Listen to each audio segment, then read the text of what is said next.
Hello and welcome to episode 99, our last show in double digits of the So Video Games podcast, where we talk about any game at all, including new stuff, old stuff, and anything in between. If we're playing it, we'll be talking about it. Today we are recording on September 23rd, 2018. My name is Corey Motley. I am a staff writer at GameCritics.com. I'm also 50% of this show. Joining me, as always, is Brad Galloway. He is the editor at Game Critics. How are you, Brad? I am doing quite well. Tired, feeling miserable, got a headache, but I'm excited to be here, and I am fully locked in. That reminds me, yesterday I went to a beer fest thing in town, and it was outdoors, and it was like 95 degrees here, and I was sweating my balls off the entire time I was there. And I walked up to this beer tent to order beer from this nice lady who was at the keg thing and under a tent and had shade, and she was like, "Hey, how are you?" And I was like, "I'm fucking miserable and sweating my balls off." And she was like, "Yeah, I understand."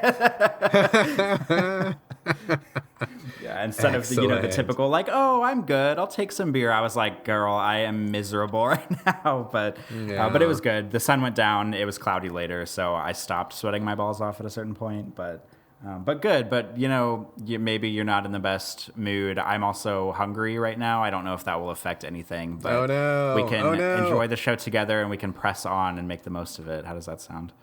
That sounds good. It's funny because I'm actually hungry too, and I was already thinking of roasting up some chicken nuggets once this is over. So I may grab a bite to eat once we're done. Nuggets. We got some really good chicken nuggets up here, I'll tell you, but we'll save that for another time. Anyway, we just as an FYI, I will throw this out to the listeners. We have a little bit of stuff going on in real life today, so we have exactly 1 hour and 3 minutes to record the show. That's all we got. Recording's going to stop at exactly 1 hour and 3 minutes, no matter where we are. So if that happens at the end of the show, you know what happened. Also, that's not including banter, though. We just recorded about 45 minutes of banter. So the show will still be almost 2 hours long, so you're not getting cheated out of too much. But Games Talk is an hour flat.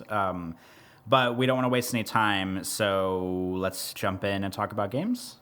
Let's do it. Let's talk about games. I know nothing about the game that you're going to talk about. Unknown Fate. I've never heard of this. Is it VR or what's going on? What's Unknown Fate? I feel like you should have heard of this because you're the one that gave me the review code for it, you dork. Fuck, did I? God. Oh, man. Getting old is a bitch, dude. It is tough. Let me tell you. Short-term memory is not even a thing anymore. Well, I mean, it's understandable because you're drowning in review codes on a weekly basis, so it doesn't surprise me at all that you would forget one game. You probably forget most of the games you put on your review list. So, what's your name again? Where am I? What's going on? Come back, Brad. This is episode 99. It's September 23rd. All right, let's talk about Unknown Fate. So I always get the name of this game wrong, too, because I went to a concert about a month ago and saw a band called Unsaid Fate. And every time I want to talk about this game, I always want to call it Unsaid Fate in my mind because I'm used to that. But it is Unknown Fate. It is an HTC Vive VR game. Also, I am glad a listener, friend of the show, Michael London, tweeted us and said that he something to the effect of him being excited about me talking about VR stuff.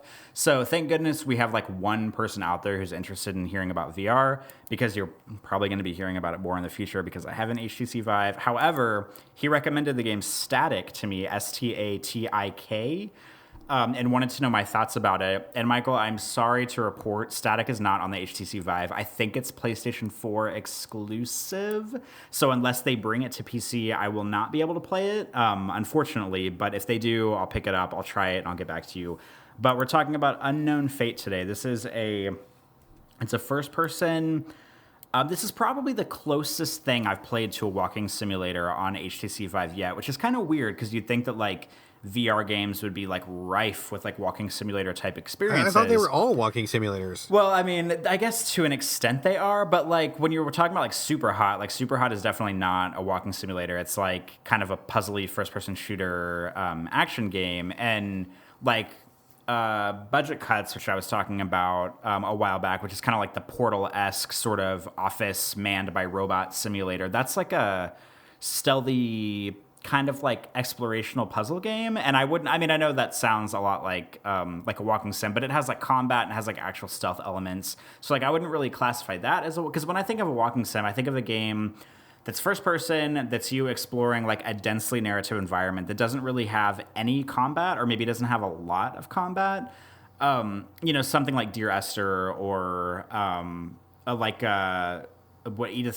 Remains of Edith Finch, because those are games where you just go through and you experience the story. You don't really they have like mechanics, if you will, but they don't have like, hiding from enemies and puzzles and combat. I mean, they have a little bit of puzzles, but like combat or, anything like that. But either way, I'm getting a little bit off topic here.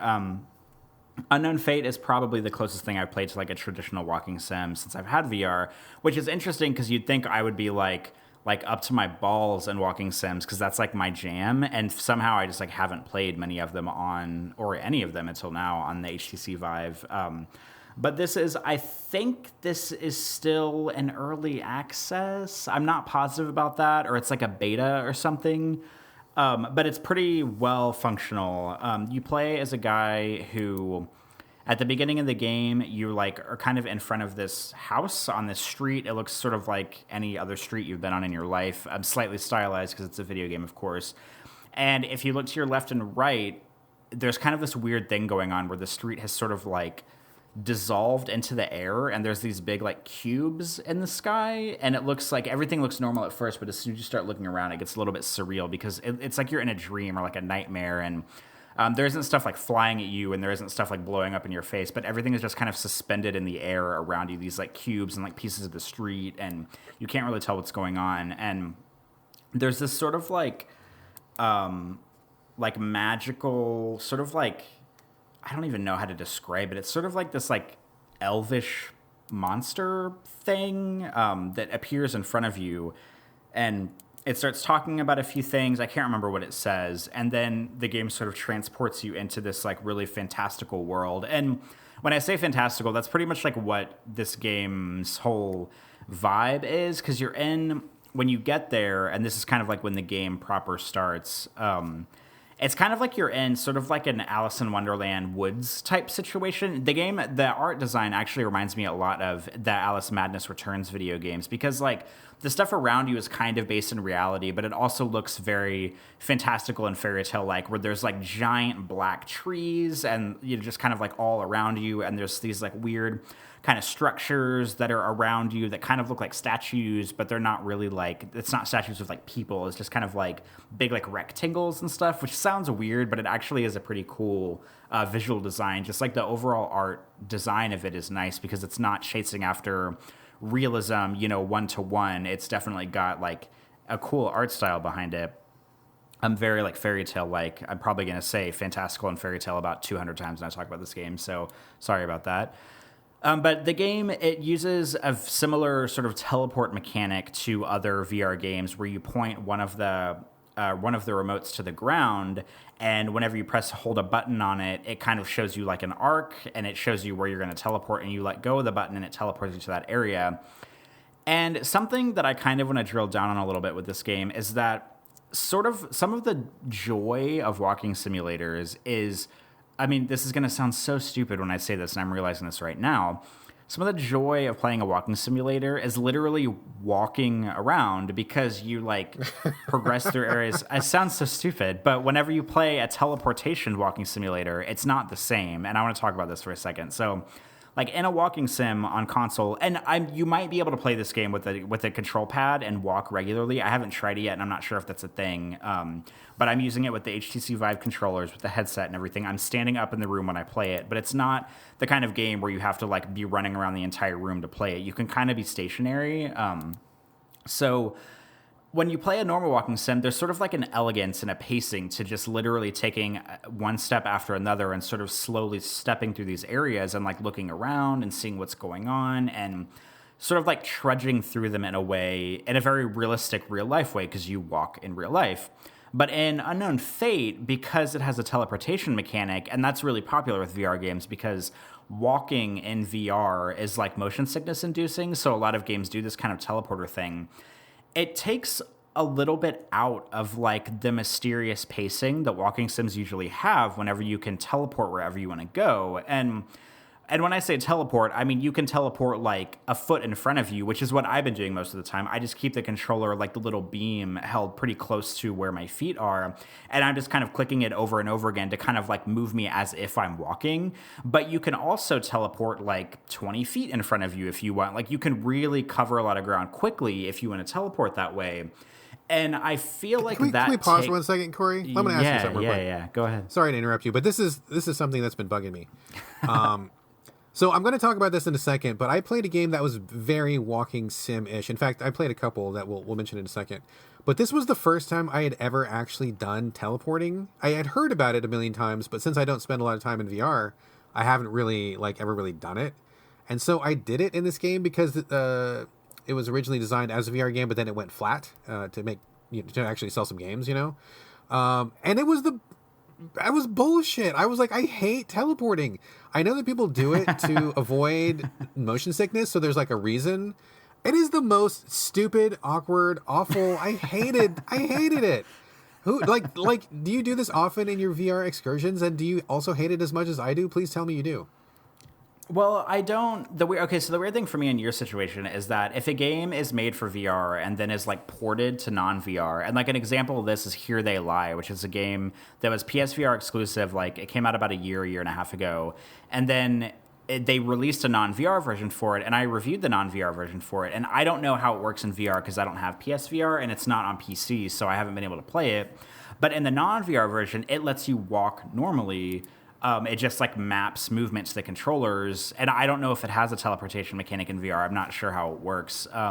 But something that I think would be, I don't know, hopefully standard for games that come out to VR and that are moved to regular control pads on consoles or what have you, is that they would add walking mechanics in. Because if I'm sitting playing a first-person game, and the only, like with a controller without a VR headset or anything, like playing on my TV or on my computer monitor, the idea of using a teleportation mechanic not in VR sounds really silly to me. And I mean, maybe it's like an easy workaround because maybe they didn't have the time or the manpower or the money to like fully map controller support to these to whatever game you played. But I feel like it would be pretty standard to do that because I like the teleportation mechanic in VR because like the HTC Vive doesn't have joysticks on the controllers, so it has like these touchpad things, which would probably work. Like I've played a Doom 3 mod that uses the touchpads to move like a PlayStation controller or any, dual shock controller. But it does it is motion sickness inducing because it really like jolts you really quickly left to right and backward and forward, and sometimes it kind of makes you dizzy and it makes you feel like the room is moving around you while you're standing still, and it's weird. So like in VR, I'm cool with the teleportation mechanic because it lets you map where you're going to go, and then it just transports you there, and it sounds like it would be jarring, but it's actually a lot less jarring than doing a normal movement on a controller, like walking, unless you're just really used to it and that's like the way that you like to move. So did that answer your question a little bit? I mean, kind of. I guess it just, of course, personal preference and, the motion sickness is a part of it. But, and to be clear, the game that I played, which I'll talk about in a second, it did add actual walking because it was flat. But the buttons that let you teleport were still active. So it was like they just added walking and didn't take out the teleporting. So I'm like, oh, this is that teleporting I've heard so much about. Let's try this. Oh, my God, this is awful. Why would anyone do this? Like, I found it so disorienting and so weird and so, like, I can't imagine ever liking that. Yeah, I mean, I imagine it would be really weird to do that on a console, but if you played in VR, I promise it makes perfect sense. I mean, it is weird because you're teleporting and it's not like natural movement, but it makes more sense in a VR headset setting because of moving regularly just feels so unnatural in VR. I will take your word for it because I was just like, I was kind of blown away by that. But anyway, go ahead. Sorry to interrupt you. Derail. Let's re-rail. Derailed. Yes. So, but that's kind of like my first thing is that like playing a walking sim in VR is kind of a strange experience because there's so much to the pacing about just walking around like a normal person and really observing your environments. But I was able to get over it pretty soon and just sort of use the teleportation mechanic in a way that makes it feel like I'm walking by only teleporting like, a foot in front of myself every time without sort of cheating the game too much. And basically the way the game goes, and I've only played it for about a half an hour, so I can't, this is basically like a big first impression, is that you teleport or you like walk around this weird sort of fantastical forest area via teleportation. You kind of, there's like little like nodes, sort of like holographic things you can walk up to, and whenever you walk into them, it locks you into them, and there's like a cutscene that sort of plays in front of you. I guess I don't mean cutscene, I mean like the fairy thing will show up again, and we'll kind of talk to you for a minute, and then the game will release you to go do whatever you want to do after that. So it's a good way to kind of like get you into a scene and lock you in without you being able to like teleport all over the place while there's like a narrative moment happening. And eventually you get, I mean, it's not a gun. I hesitate to call it a gun, but it's basically like an orb, this like magical orb thing that you hold with your right hand that you use to shoot things. And I haven't gotten into like combat yet, but I think the game has combat, but I haven't really gotten there. Like I've used the orb thing to shoot like buttons that open up pathways, or like a button that'll like make a door disintegrate so I can move to a new area, but I haven't used it against enemies yet because I'm not sure what the enemy situation is. I haven't gotten that far in the game. But it's kind of, I mean, I don't really know what to say about the story. It's kind of, I mean, this game's called Unknown Fate. I think the game is about a guy this guy has sort of like, I don't know if he's like relapsed in his memory or something, but there's a lot of like narrative that the fairies are talking about him like discovering who he really is, and it's kind of like cheesy, and I have a feeling it's going to like come back to some weird like childhood memory, because it has, between the levels, it has these cool like sort of like real life segments where you're walking through like a carnival, and like I think there's a kid who's around who is supposed to be you as a younger age, and you're kind of like like walking around with him and observing him and doing things, and he kind of like follows you around a little bit. And the cool thing about these segments is that they're a completely different art style than the rest of the game. And as a matter of fact, whenever the first one loaded, I looked around and I was able to look around because they're black and white. They remind me a lot of Mad World, that weird like brawler that was on Wii, because it's kind of like an almost cel-shaded like black and white. Yeah, and that's how it looks. It's kind of black and white. It's not really cel-shaded, but it's like a cool like black and white environment. And the first time it popped up, I felt like an idiot because I was like, oh, this is a cool loading screen, because I thought it was like loading and that the game would like fill in with the colors as it loaded or something. And then I looked around and I was like, oh, no, wait, this is like the actual game. Like I'm supposed to be moving right now. So were you just like waiting and waiting and waiting for the game to pick back up? Yeah, like I was looking around and I was like, oh, this is a nice loading screen. Like it's cool art style. It's totally different than the rest of the game. And then I like held my controller up in front of my face and I was like, oh, I can see the controllers. That means I can probably do something. And I was able to teleport around. But it's neat because like those flashbacks have this cool like black and white kind of grungy art style, whereas the fantastical stuff in the game is more like, I mean, really, like Alice Madness Returns is the best thing I can think of because it just looks like it's all based in realism, but there's just like this really cool sort of like fairy tale, slightly grim element to it. But I like it so far.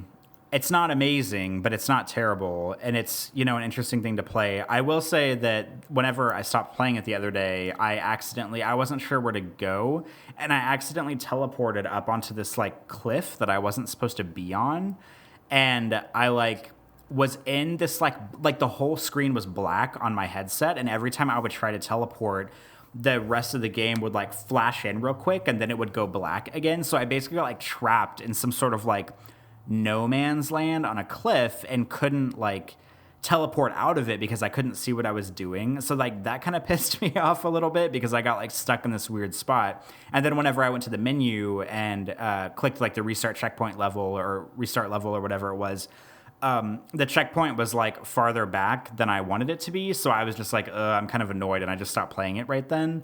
So that was kind of annoying, but also, like I said, I think it's like a beta. I don't think it's like a totally finished product yet, which like maybe, you know, that can slide a little bit, but I don't know. It's okay. You know, not my favorite thing I played in VR, but it is cool just like being in a walking sim in a world where you can just literally look all the way around you. Like you look up, you look down, you look left and right. The world is like literally surrounding you rather than just looking at, you know, the world on a TV screen or something. I mean, I realize the dumb novelty, because that's what I'm going to keep coming back to every time I talk about VR, is like, oh, you can really look around and see everything. And it sounds like so stupid, but it is. I mean, that's like kind of the point of VR. And it is like a cool, I mean, if you're up for that kind of thing, like it is a cool experience, like literally just like being able to look all around you and see everything like as it's unfolding around you. And like, at a certain point, there were these little fairies that kind of like popped up on my shoulders and kind of like came around into view. And it startled me. Like, it wasn't supposed to be a jump scare, but it was just kind of like scary because they just kind of like appeared and like swept around me and then started talking to me. And like that kind of thing isn't like, that experience would not have been the same on a console game. And so it's just like little things like that make it feel, I don't know, more unique to VR. But I'll keep playing this. I'll probably write about it for Game Critics as well and report back on the show. But that's pretty much all I have to say for right now. It's fine. The story's a little silly, but I like the world building. I like the environment. I like the dual art styles of the fantastical forest area and the like the flashback sequences that are black and white. I think it's cool that it's two different art styles kind of meshed into one game for two different like content-driven designs, if you will, for gameplay. But I think that's it. That's all I have to say about it so far. Well, report back. I mean, I always just have the same question. You kind of already answered it, but I mean, whenever I hear about any of these VR titles, and I'm sure I'm going to hear more about them in the future, my first and really only question is like, would this game be interesting without VR? It's, to be a broken record. I mean, you're the broken record of, ooh, you can look around, and I'm the broken record of, would you give a shit if it wasn't in VR? I mean, like, so would you give a shit if it wasn't in VR? It kind of sounds like, I mean, maybe you would because you're like Mr. Walking Sim, but take away the VR, I mean, how much is left, though, honestly? I mean, whenever it comes to like VR and walking sims, they're very similar. I mean, like having it in VR adds an element, obviously the element of like VR to it, but this is a game that could totally exist not in VR. And who knows, maybe it will exist not in VR someday on, the PC or whatnot. And I mean, I can't say which one I would prefer to play. Like, oh, I'd rather sit at the computer and play this with a mouse and keyboard, or I would rather stand up in the middle of the room and play it on VR. I'm not sure, but it's not a game that needs to be in VR, but I appreciate the fact that it is in VR, I guess, so far. But I don't really think VR is like necessary for it. All right, let's leave that there. We'll come back to it, bring it back up when you finish the game, or maybe when you write about it, and we will reconvene. Let's move on. I have many games to talk about, but not a lot for any of them. If you follow me on Twitter, last weekend, it was one of those like days when all the stars were in alignment. Jupiter was in the right house and the stars were shining on me and everything just was right in the world. And I had like the day off. Like I had the actual whole day off. Didn't have any paperwork to do, didn't have to be anywhere, didn't have to do anything. And I was like, holy shit. It's so rare that I get one of those. I'm like, okay, so this is the perfect day. I'm not going to do anything but just stay here and play video games all day long because I never get to do that. So that's today. And I didn't want to just commit to something because, part of it is like anxiety with time. I don't know about you, Corey. Maybe this will be true. Maybe not now, but maybe in the future. But like as you get older, or at least as I get older, I become increasingly aware of time and like my concept of like life as a timer which counts down. I never can forget it. Like I'm constantly thinking about, am I spending this time wisely? Is this really something that's worth the time? I really want to spend 100 hours on this, or I really want to spend 20 hours on this. So like I think about it all the time. Hard to get rid of that thought. When you turn 40, let me know. I'll circle back on that and we'll see how you feel. And maybe that's going to be, it didn't used to bug me so much before, but now that I'm older, it's really starting to bug me. Anyway. So I didn't want to just commit to one thing because I'm like, okay, I only get one day and I'm not going to, who knows when I'm going to come back. And if I start something big today, it may be 3 or 4 days before I can come back to it. And then I'll forget what I was doing. And then that kind of feels like time wasting because I'll have to start over. So I'm like, no. Okay, I'm going to I have a million games in the backlog. I'm sure you do too. I'm sure anybody who is on Steam or anybody who takes advantage of PSN sales or anything like that. I'm sure a lot of people listening to this podcast have backlogs because, man, sometimes games are just so cheap, right? Like it's tough to not have a backlog these days. So I'm like, you know what? Instead of just committing to one thing all day long, I'm just going to go through my backlog and I'm going to give every game like 5 or 10 minutes. And if I like it, I'll keep it. If I don't like it, I will throw it in storage or I'll delete it or I'll just get rid of it and I'll just reduce my backlog. And I knew that I wouldn't get through the whole backlog because it's a ridiculous backlog, but I wanted to make a big chunk go away. So that was what I did. I didn't have a name for this day at the beginning, but by the end of the day, I was calling it my Burn the Backlog day, and I think that sounds pretty good to me. So I will probably do this again, and this will be known as the Burn the Backlog event. If you would like to burn your own backlog and tell me about it, feel free to use that title. I give that freely to all of you listeners and also to you, Corey. I don't have any trademark or anything like that pending. So please feel free, everybody, to burn your own backlog. So if it's okay with you, I will just launch into it. I got a whole bunch of games. I'll tell you a little bit about it, tell you if I liked it, if I kept it, or if I got rid of it, and then we will just move on. How's that sound? By all means, you are cleared to proceed. All right, cleared for takeoff. Here we go. Buckle in. The first one I did was called Outcast Second Contact. And Corey, if you have any comments or thoughts or anything, please feel free to just interrupt me. I'll go a little bit quick this time because not only do I have a lot of games, we're also on a time limit. So feel free to just interrupt because I may be a little bit breathless, and I want you to have a chance to say something if you want to say something. Okay, so Outcast Second Contact. This is a third-person open-world game. Really reminds me very much of like a Bethesda game, where kind of like a Skyrim or like a Elder Scrolls sort of a thing. But like apparently, this was a really popular game like 10 or 15 years ago. I had never heard of it because I wasn't really on the PC scene at that time. But I mean, there were a few old-timers who had thought very fondly of this, and I guess somebody thought it was important enough to bring back as a remake. You basically play as this guy who gets sucked into a portal, ends up in like this alternate world where there's just these weird alien dudes, and you're kind of just exploring the land and trying to find the other members of your crew that you lost and trying to help the aliens because they're kind of friendly to you. Like they're kind of like, they're like, oh, holy man from the other world, we prophesied that you would come. It's one of those bullshitty things. So, it's like so tropey and so old. I mean, it's dusty. So I played it, and it seemed kind of cool. Like, it was interesting to see this same kind of Bethesda game done by somebody else that's not Bethesda from back in the day. Graphics were redone and stuff like that. And at first, I was kind of into it. Like, it was just as a kind of artifact. But the voiceovers were truly horrific. Like, they were so bad. I mean, I don't know if these were the original voices or if they re-recorded them, but it's the kind of thing where, like imagine if you were sucked into a portal to another dimension and you were in a world where everybody was like clearly an alien. You were not on Earth, this whole new situation. I really don't think you would walk up to an alien and be like, hey bro, how's it hanging? Like, I don't think you would say that. Like, I don't think you would be like kicking it with the dudes. I mean, you would be like, yeah, just no. It really wrecked my brain to have this guy being like so bro-y and douchey and talking to these aliens like that, and just didn't make any sense. Also, the combat was like pretty broken. I kept dying, and I was like, I just don't want to spend time like trying to learn your janky combat. So deleted that and moved on. Don't really recommend it. Second game I tried was called Vesta, Vesta. It was originally on PS4 is where I got it. This is a game where you play as a small girl, and she has a giant robot buddy, and you are like waking up in some kind of weird factory or something, and you're the only human around, and all the AIs are like, oh, you're so important, we really need you to do something for us. So can you please help us with these puzzles? And, we got this problem, but don't worry about that. We're not going to tell you about the problem. Just don't stress. Just do what we tell you and help us out.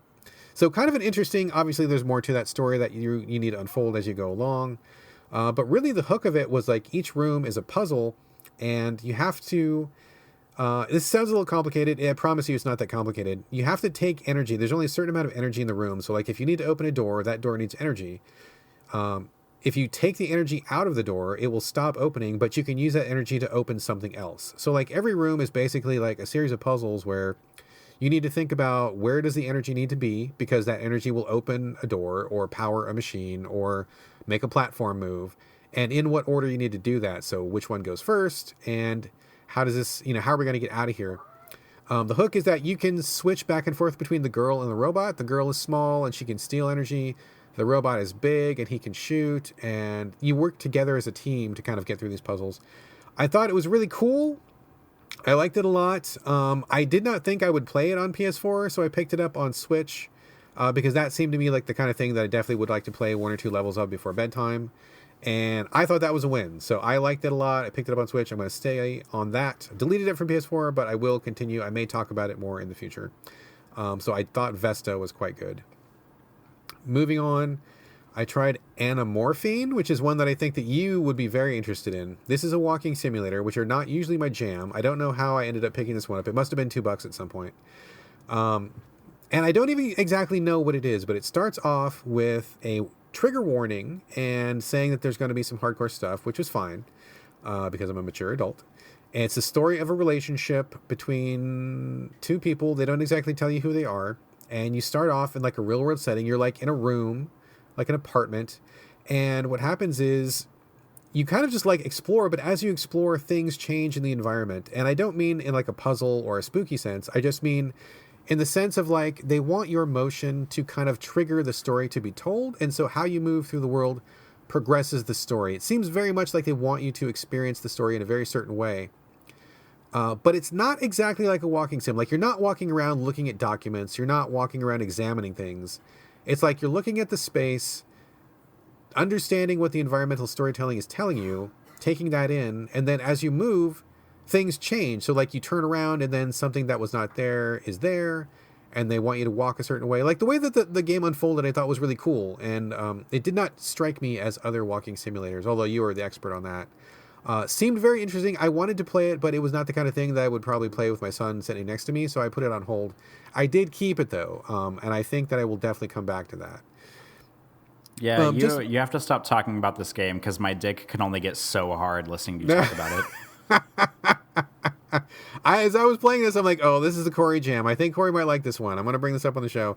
I mean, if I think it's worth looking into. I was very curious. So if you jump into that, let me know, or maybe we can coordinate and talk about the show in the future. But it seemed like something that was pretty cool.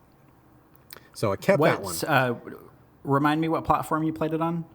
PS4. Okay.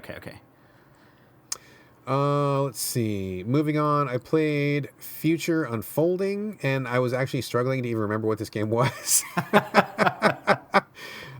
It is an indie game played from a top-down perspective where this totally fucking irritates me about indie games, where like they don't tell you what the game is about, they don't explain the mechanics, and they just want you to just like experience the game as part of the game. And I'm like, fuck off! Tell me what you want me to do. What am I supposed to do? Like spending time trying to figure out what you want me to do is like the biggest fucking waste of time to me. I fucking hate it. I know some people like it. That's great. You like it? Fine. To me, it is a colossal waste of time. And since I just talked about my lifetime timer ticking down, like I'm not going to spend any time trying to figure out what you want me to do. It was like you're in a forest, but then you touched a thing and you teleported, but then you came back and there was like a deer that followed you. And like at times you were riding the deer, but then you weren't. And then you walked to this other area and it was like more forest. Like I had no fucking idea what was going on. I didn't know what I was supposed to do. And then one of the loading screens came up and it's like, if you don't understand what's going on, try to experiment, live in the moment or something. And I'm like, oh my God, I'm out. I am out of here. Fuck this. I fucking deleted that thing hardcore. I was done with that. Moved on to Thumper. Have you ever played Thumper? No, it sounds familiar though. What is this? Yeah, this was an indie game that came out, I think, 1 or 2 years ago. It was a real big hit when it came out. It is also in VR as well. You play as a silver beetle, which kind of looks like the cover to like the Journey albums from the 80s. You know Journey the band? Mm-hmm. Is that no? You don't know them? No, I do. Of course I know who Okay, I'm just checking because I know that I'm older than you, so sometimes these references are not going to fly. But if you've ever seen the cover of a Journey album, they had like a beetle on the cover of all their albums, and this beetle looks like that. And it's in a super psychedelic environment where it looks like you're flying through the intestines of a Lovecraft monster, and there's all these weird lights and tentacles, super trippy, and it kind of made my tummy hurt when I was playing it because I'm like, this feels wrong and strange. I just was like, oh, this is weird. I don't like these feelings. But you basically just are like this beetle on a track, and you're really quickly avoiding obstacles and dodging and jumping. Extremely tough. Like, I'm not sure that I have the reflexes for this anymore, but it looked really cool, really trippy. Like, I don't recommend getting high before you play this because it seemed to be like nightmare fuel of the highest order. But a lot of people really like this a lot. And apparently it's pretty amazing in VR. Like, I've heard a lot of people say it is like one of the VR games to play. So maybe check into that, Corey. But it looked really weird and evil and oppressive and dark, but at the same time still kind of cool and interesting. So I kept it, and I probably will come back to it. I probably won't finish it because I'm not sure that I'm able to finish it, but I like the way it looked, and it was definitely something different. Like, it looked like nothing else out there, so that it had that going for it. The next one was Regalia of Men and Monarchs. This was a strategy RPG with a very like anime cartoony aesthetic to it. tons of voice acting, really amazing voice acting, by the way. Excellent, surprisingly good. This was a Kickstarter program which got funded and is now out for retail purchase. And I was surprised at how high quality it felt. Graphics were super polished and cute, really good art style. Like I said, the voices were amazing, really, really well done. The combat seemed quite interesting. There wasn't a lot of it because I had just started, and it's really hard to get through a game like this in 5 or 10 minutes because they set up the world and gave you the story and the backstory and all that. But the characters seemed really good. The strategy seemed pretty solid. I was kind of surprised at what a great game it seemed like. I mean, I don't know if it holds up all the way through, but it was very impressive. If you're looking for a strategy RPG, this is definitely one to check into. I hadn't heard very much about it. I know that one of our writers reviewed it, and he really liked it a lot, which is originally how it got on my radar. And I don't have time for a strategy RPG like this right now. But I thought it was pretty great stuff. I will definitely come back to it. Very, very surprised by this one.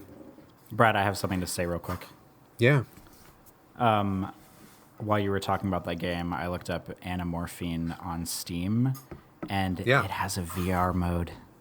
Oh, it has shit. VR. Oh, shit. I guess I know what your next game is. It is on sale? What's it going for? $19.99. It's not on sale. That's a lot of money. I might wait for a sale.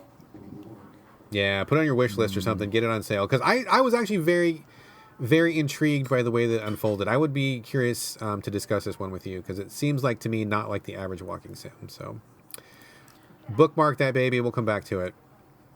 Yes, it's on my wish list. All right, proceed. Sorry for interrupting. Excellent. No, that's good information. The next one, not necessarily a backlog game, but I saw it and I kind of came back to it. It's called Skyforce Reloaded.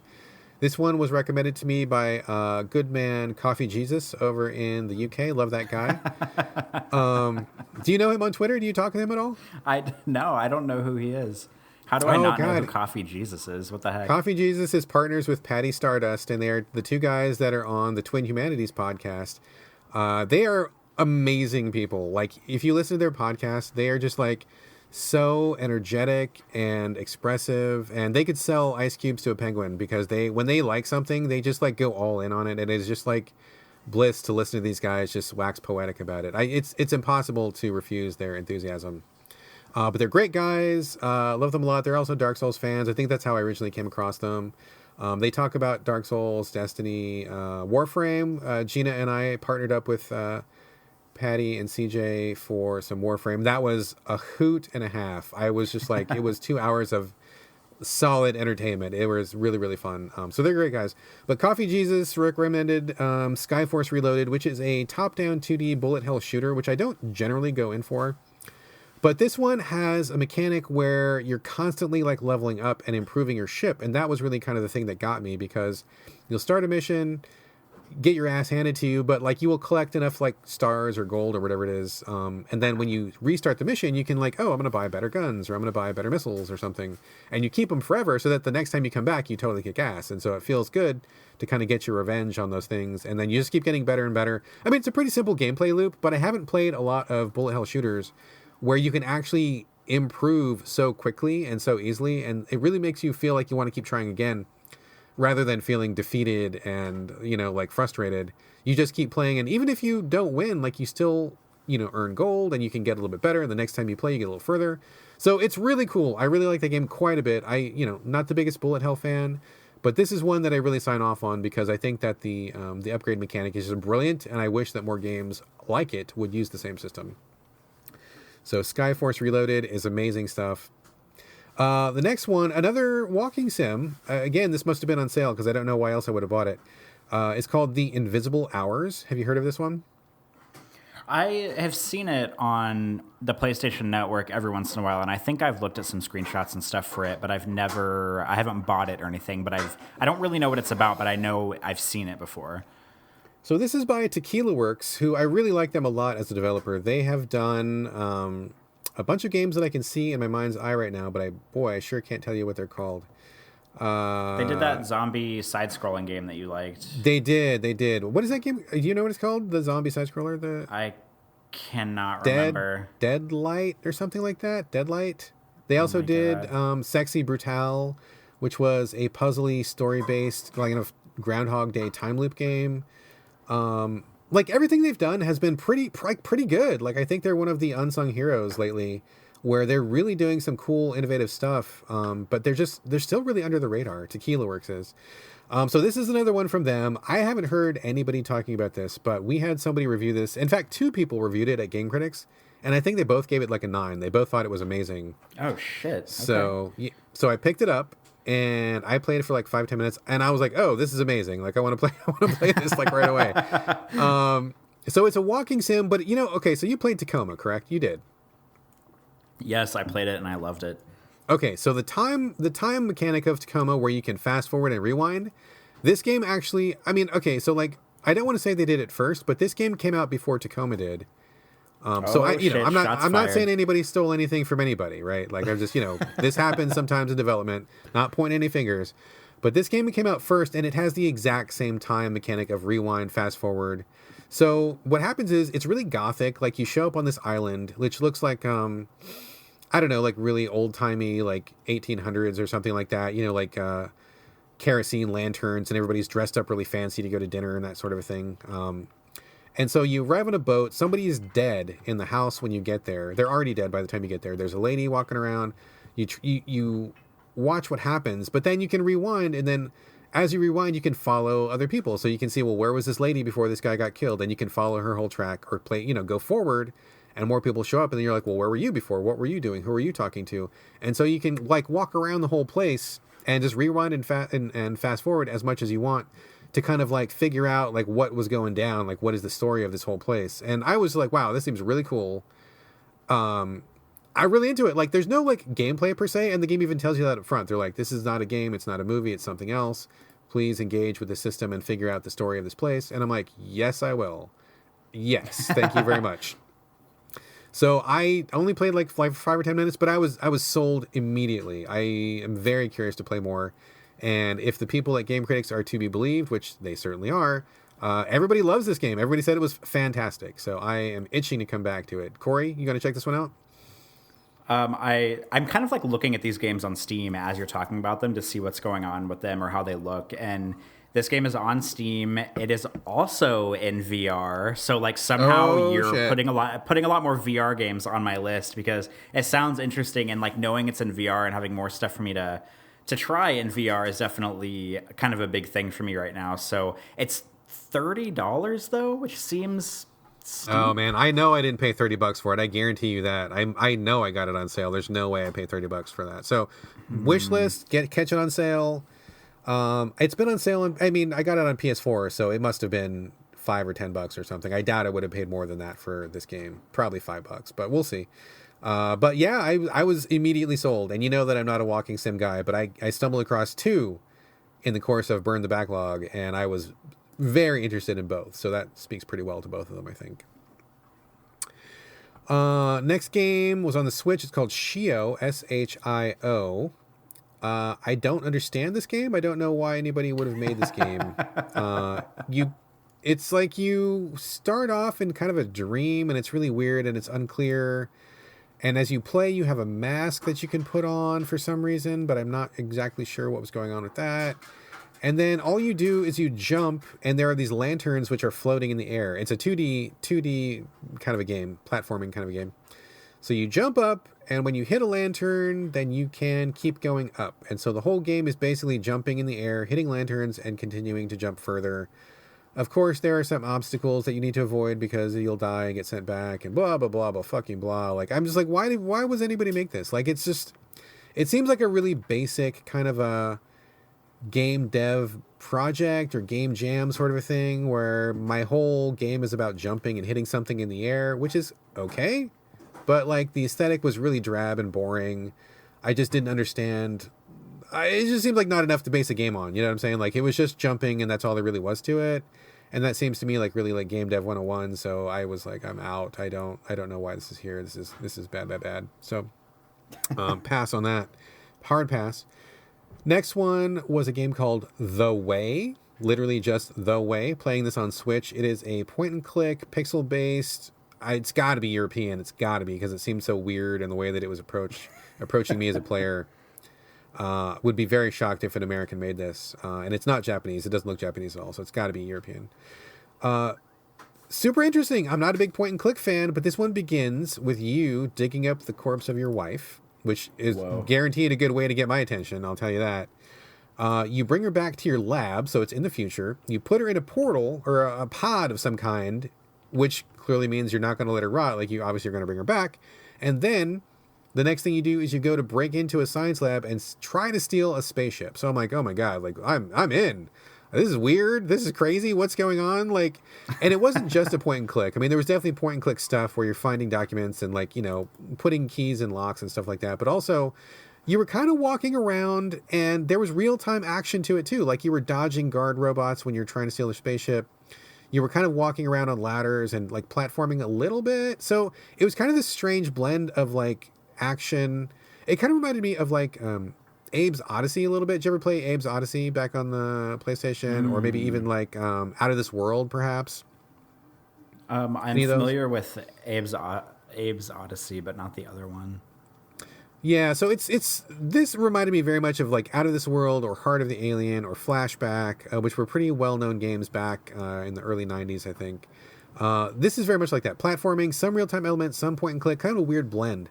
But I was very intrigued by this one. I was definitely in. It's on Switch, worked really fine on Switch. I think I'll keep playing it there. I think it's on other platforms as well, but very interesting. And people on Twitter told me that it was great stuff, so that was very positive. 2 more to go and I'm done.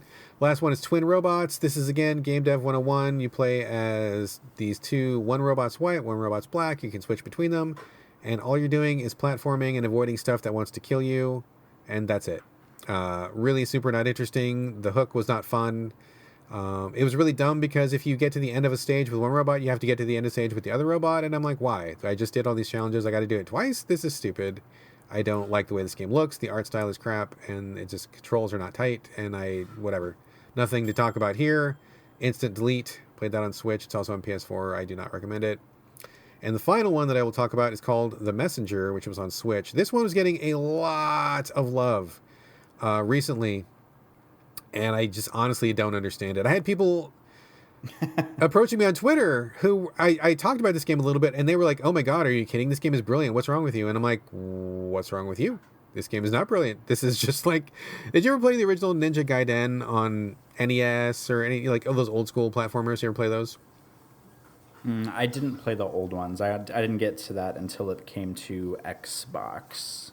All right. So same developer, same basic concept, totally different beast. The ones on NES were crazy hard, really cheap and unfair. I really hated them, but they had a lot of fans because they were one of the first games at that time to actually have a cutscene. It's one of the original cutscenes, and they were actually pretty cool. So that was a big novelty that people were like, oh my God, there's like actually like a little movie in this game. What's going on? So that was pretty interesting at the time. And it was 2D platforming, ninja action, like really hardcore. The kind of game where, like, you jump across a pit, and as you're in the middle of your jump, a bird flies down and knocks you into the pit, and then you just got to do it over and over and over like 10,000 times. That's basically what that game is about.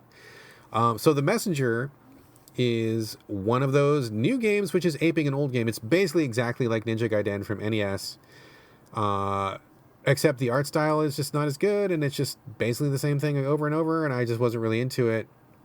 Didn't understand why it was getting so much love, and people were saying, no, you got to keep playing, There's a hook, there's a surprise. I'm like, okay, fine, I'll keep playing. I think I played like 4 hours, and I still didn't get to a hook, and I'm like, fuck off. Like, I'm not putting any more time into this game. I realize everybody on Earth is telling me to keep playing, but I am not going to play anymore, because this is 4 hours of not enjoying it, and I have a life to live, okay? So somebody spoiled me. They're like, oh, what happens is you keep going, you unlock some stuff, the game goes from an 8-bit aesthetic to a 16-bit aesthetic, and then it becomes a Metroidvania. And I'm like, okay, but I already don't like it. So, like, I'm not going to play like another 4 hours to get to the part where it becomes a Metroidvania, because I already am not really a fan of that genre in general, and I really don't like this game in particular, so I'm out. So people on Twitter love this game. People were really, to use the vernacular, they were really standing for this game, if I can use that term. I know, I feel a little dirty saying that, I'm sorry.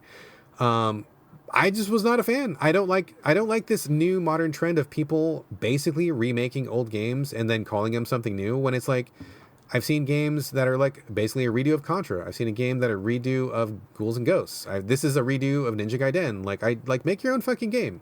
Like, don't bite somebody else's jam and like call it your own thing. Like, I mean, I'm not a fan of that. So anyway, The Messenger, I deleted it, was not a fan, although there's a lot of people on Twitter who think I'm a crazy idiot for not liking it, and I'm not recognizing the brilliance of this game, but I super don't care. It was not fun, did not like it.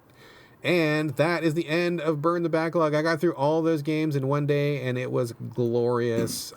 Time well spent. And time well spent. I mean, that's a whole different thing. And I came across a number of games that I thought were pretty cool and interesting, and it kind of like made me reprioritize my backlist, my backlog. God damn it, fuck! I can't. Have I podcasted before? Have I ever done this before? Because it feels like I haven't. Anyway, that was the end of my day. Got through a lot of games, and I didn't get rid of many, but it was a quick little look at some of these was pretty interesting. So hopefully I've interested you, Corey. I think I've sold you on at least 2 of these, and hopefully our listeners will get something from this experience as well. I want to report back that I was doing, because I was sort of like researching these games in the moment as you were talking about them. You will be probably not at all shocked to hear that the developers of The Way, they are called Puzzling Dream, and they are Polish. Ah, that makes perfect sense. Did you say that the Polish developers at PAX were the ones that like didn't give a shit and wore all black, or was that a different area? Yeah, that is them. They all smoke. They all like look really rough, pretty nihilistic, just kind of like grungy, and yeah, they were pretty cool dudes. They were those Polish guys, man. I bet they party like motherfuckers. So that makes perfect sense. That I can easily see this being a Polish game. So thank you for that. That has confirmed my Euro suspicions. You were operating it or firing on all cylinders today, Brad. Well, I don't know about all cylinders, but some cylinders anyway. Firing on most cylinders today. On a few cylinders, yeah. All right, that's all I got for me, but you have a Spider-Man wrap-up, and then we're probably going to hit the end of the show after that. So I'm assuming you've probably finished Spider-Man by now, and you have 100%ed it, got the Platinum Trophy, you moved into Insomniac, and you became the #1 fan. Are you loving this game as much as everyone else has doing? I'm actually you're not far off on all your descriptors there, because I did beat the game. I did 100% the game. I am a single trophy away from getting the platinum. So I'm actually like really on this game. And in order to get the thing that I like about this game's platinum trophy is that it doesn't have difficulty based things. Like you don't have to beat the game on the hardest difficulty like that. I love when trophies don't make you play the game on the hardest difficulty. Yeah, those are stupid trophies. Yeah. So most of the game's trophies, I mean, a lot of them, are based on completion. Like you have to complete all the like crimes and mini games and all the activities in every district in order to get one trophy, which I did the other night. The only trophy I'm missing is this really dumb one. You have these like trip mines that you can use in the game for like stealth missions where you like throw a mine down, and if an enemy walks over it, it basically like shoots a web out and like sticks them to the nearest wall. And you have to do that 10 times, but get enemies, I don't even know how to do this, get enemies to like web together with them. Like I've read online that if there's 2 enemies talking to each other, you can like throw a mine onto the chest of one of the enemies and it'll just shoot web out and like suck them together, which sounds incredible, but I never like thought to use it in the game. It's kind of like whoever asked us on that Q&A about like game mechanics that are introduced that we never use or like immediately forget about. This game is it has so many of them because you have a bunch of different kinds of webs you can use. You have like the regular web shot where if you shoot an enemy like 4 or 5 times with it, they will web up for like, I don't know, like 10 seconds and they'll just kind of stand there and like, wrestle with the webs. There's like an electric web where you can shoot a web and it will electrify an enemy and stun him. And if there's enemies close by, it'll stun those enemies as well. There's like an impact web where if you like shoot an enemy, it basically just kind of like sends them flying like 20 feet back to like get them out of your way.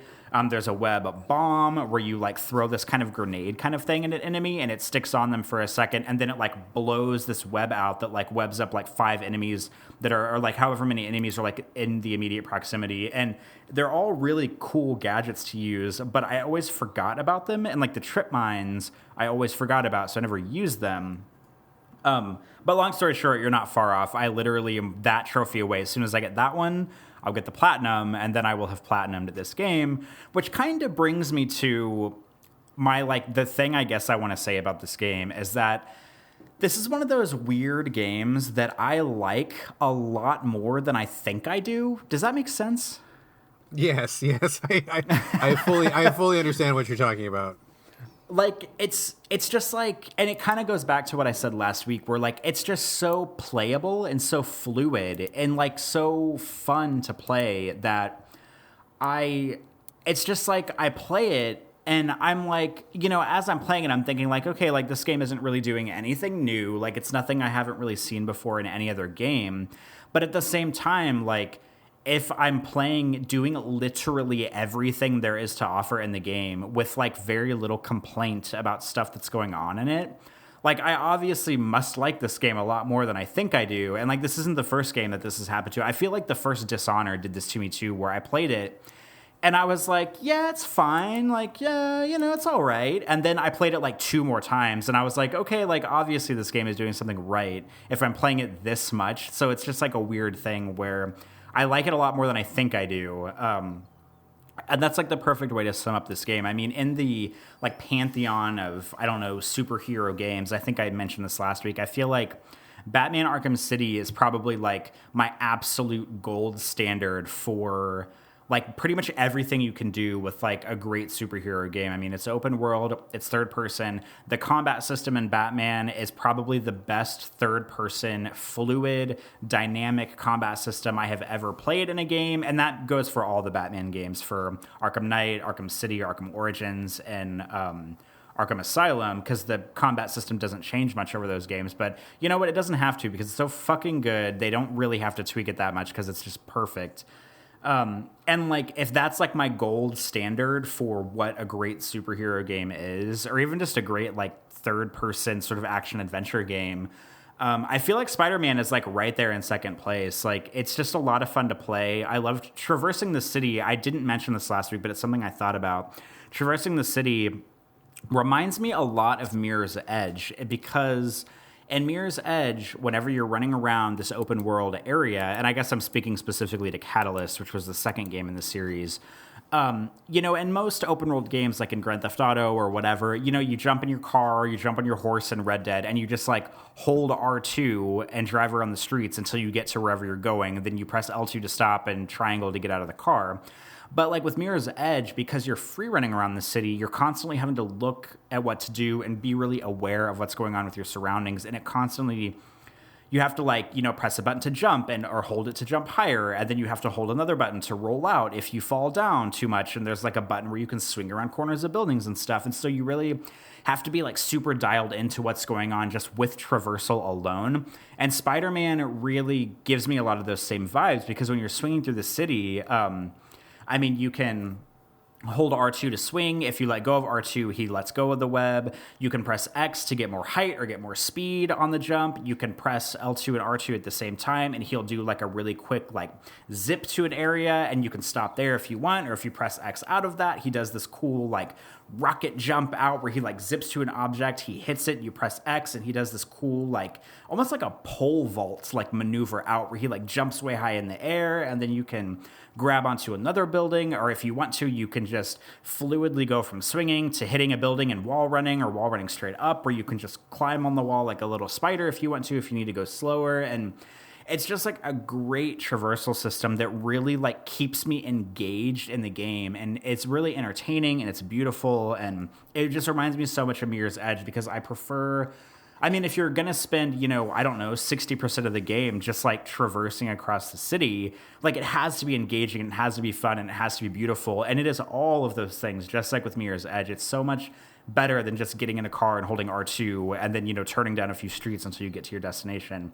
I really love that about it. I don't want to dive into spoiler territory, because I know you haven't played it, you probably will, and I don't want to piss off anybody that's listening to the show, because it's only been out for like 2 weeks. But I will, the closest thing I'll say, so if you want to avoid, I'm not going to talk about like story specifics, but if you want to go in fresh at all, I would recommend, skipping the next couple minutes on the show or whatever. I just want to say that we got 6 minutes, Corey, yeah, so just as a heads up. There's like a part in the story where like I thought everything was kind of like wrapping up, because like I said last week, the pacing's a little weird, where you're kind of like not exactly sure like where you are in the arc of the story. And then it kind of like seems like things are wrapping up, and there's like some missions between Spider-Man and MJ where they do a lot of collaborative work. And I'm thinking like, okay, cool. Like the game's finally bringing like both characters together in some of these missions to play. And then like you get to a part where you think it's maybe the end of the game, or like I thought it was maybe the end of the game. And then this like weird like plot twist thing happens, and it's like, oh, never mind, here's an extra 40% of game, which is like, whoa. In the moment, yeah, like in the moment, I was like, well, maybe not. Maybe it was like 30 or like 25%. It wasn't like, it didn't like double the length of the game. So I'm exaggerating here, but it was just weird because like I thought the story's arc was coming to a close, and then like this thing happens, and all of a sudden it's like, all right, here's like new villains, and here's a bunch of new side missions, and like a bunch of new things to do.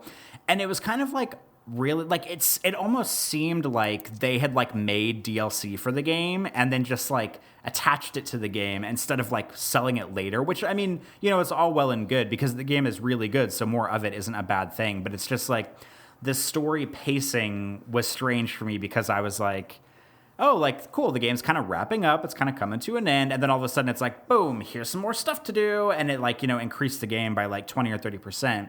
But again, you know, I love the game, so it was, you know, more than fine by me to have more stuff to do. It was just a weird, like, pacing thing.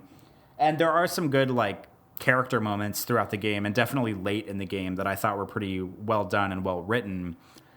But I don't know. I mean, I don't really have a whole lot more to say other than I beat it. I've 100%ed it. I've almost platinumed it. So, I mean, I really like this game a lot. Like, it doesn't do a whole lot new. It's a lot like every other, you know, third-person superhero or not superhero action game you've ever played. I still think the Arkham games are better, but this is like pretty neck and neck with the Arkham games if you're like using that as a scale for superhero or third-person action games or whatnot. So, I mean, I like this game a lot more than I think I do, and I do really think it's great. Like, I mean, a lot of people, I'm happy for once to be on the side of everybody like congratulating a game for how good it is, and for me to actually be able to be like, yeah, this game is actually really good and it deserves all the praise it's getting. Like I'm right there with it, because I feel like so often you and I fall on the side of like a game being like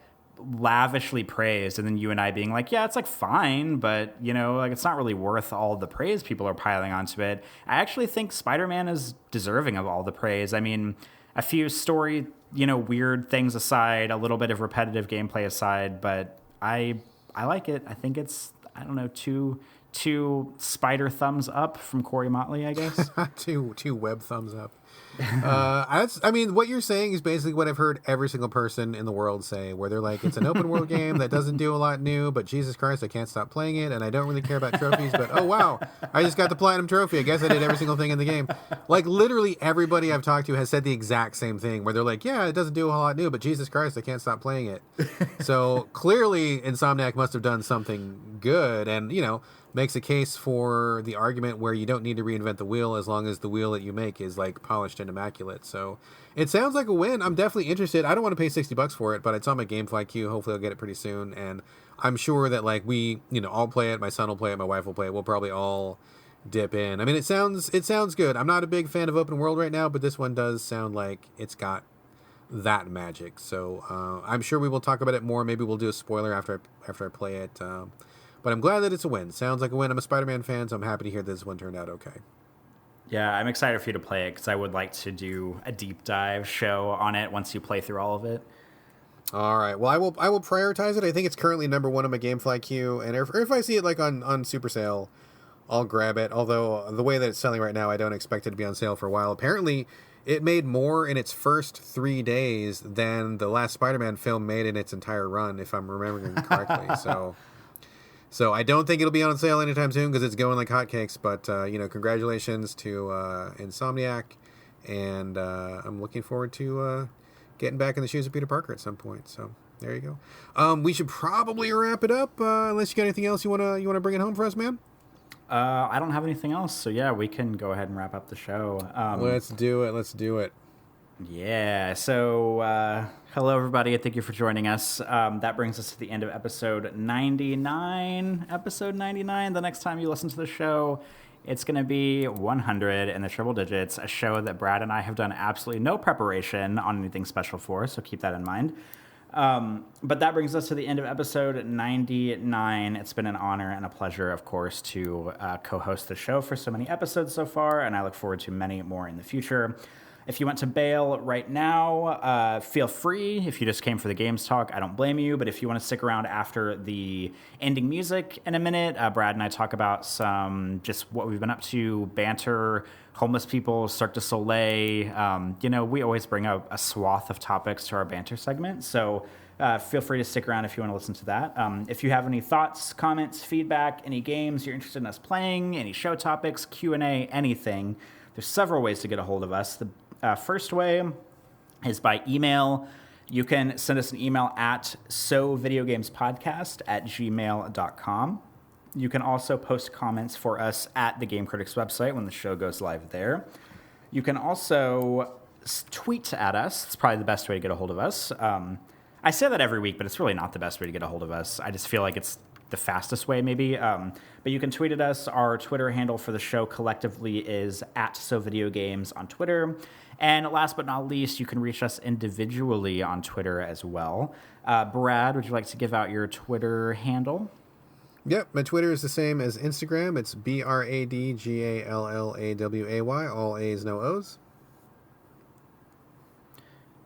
For some reason, most times whenever you say that, my audio cuts out a little bit. So I don't want to jump in too fast because I feel like I'm going to interrupt you. Is that weird? No, it's not weird. I totally got it done. And then I'm like, wow, he sounds really stunned. I mean, I know he's heard this before, but maybe the way that I said it today was like really authoritative and definitive. Like, did I stun you? Like, you're like, oh my God, like that's such an amazing Twitter handle. I can't even respond to that. But I'm really just audio issues. Yeah, we always have weird audio issues, but luckily everything's good for the show. But also my Twitter and Instagram handles as well. Also my first and last name, Corey Motley, COREYMOTLEY. Brad, do you have anything else before we sign off? No, that is it. Sorry to be so rushed on this episode, but real life is calling. We will be back next week with another standard episode. And I guess, maybe we'll do something special for the big 100. Probably not. I don't know. If anybody's got ideas on how we can celebrate that, I'd be open to some ideas or suggestions. If there's something that you listeners want from us for the 100th, I mean, I don't know. I'm open to it. Whatever. We'll just go with the flow. So this is your chance. If you want something special, let us know. Indeed, we are always open to ideas for shows and show topics and everything. So if you think of anything, please let us know. But until then, this brings us to the end of episode 99. Like I said before, we'll be back next week with episode 100. But until then, this is bye from Corey. And bye from Brad. We'll see you next time.